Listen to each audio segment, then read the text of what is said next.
best college basketball games this week. Y'all let me know.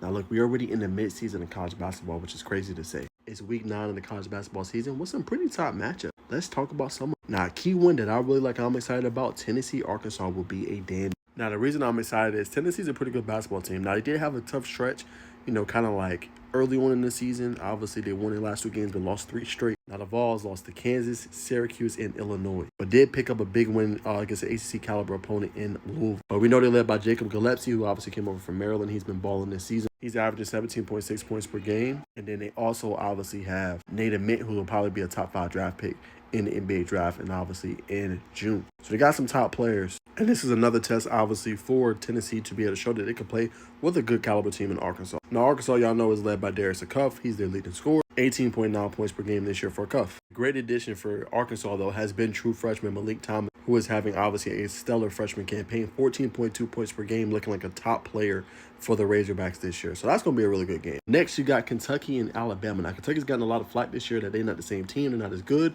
They're only 9-4 on the year. Now, they've played some quality opponents, non-conference, Michigan State to the world, Louisville, North Carolina, Gonzaga. I mean, all caliber opponents, all ranked in the AP Top 25. Uwe is their leading scorer with 14.2 points per game, and Denzel Everdeen is averaging 11.6. Alabama, we know, is led by LeBaron Fallon, who's averaging 21.6 points per game, and Aiden Holloway, who's another guard for them that's stellar, and is averaging 17 plus. So it's going to be a real interesting game. 2 really good teams Saturday at noon. Going to tell us a lot about the SEC and about both of these opponents. The next one I'm looking forward to, multiple matchups, is Virginia. I actually cover this program, and it's going to be very interesting to see with them going up against stellar opponents. Now, Virginia Tech's having an awesome season this year. The Hokies are 11-2 in the year, but they don't have that quality caliber win just yet. Of course, they played Providence, same areas at VCU, but they went 1-2 during those 3 games. So this is a chance for Virginia Tech to really show how good they are against Virginia.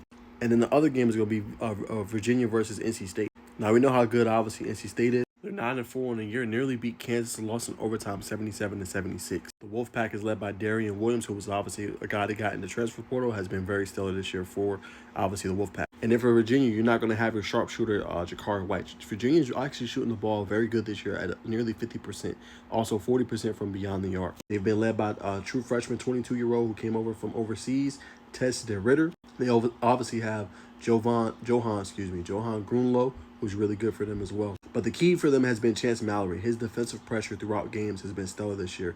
He has, I think, 8 games with at least 3 steals. He's been fantastic all year. With the injury to Jakari White, who's their best shooter, will Chance Mallory get more minutes? He's been playing significantly more, obviously, and more in the recent stretch. So it's going to be interesting to see who Wyatt Odom turns to with the wrist injury to Jakari White, who had to have surgery. That should be a good test to see where Virginia is and if they're for real between NC State and obviously Virginia Tech. The next game I'm looking forward to is Auburn and Georgia.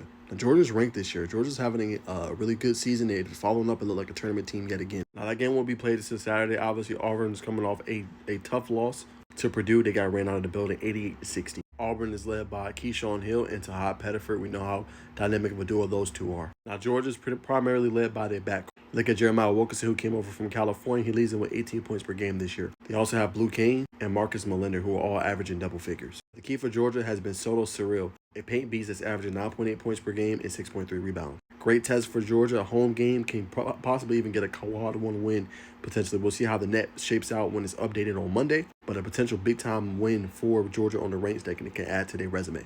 So to me, y'all, those are the top games. Obviously, you got Creighton and Seton Hall, North Carolina and SMU, and UCLA and Iowa. But those are the top games. I would go Tennessee, Arkansas, Kentucky versus Alabama, Virginia versus Virginia Tech, Virginia versus NC State, and obviously Auburn and Georgia. But what game are you guys most excited to see this week in college basketball? Let me know down below, but it should be a great week of hoops. Can't wait to see who comes on top. And y'all know what to do. Follow me for more basketball content.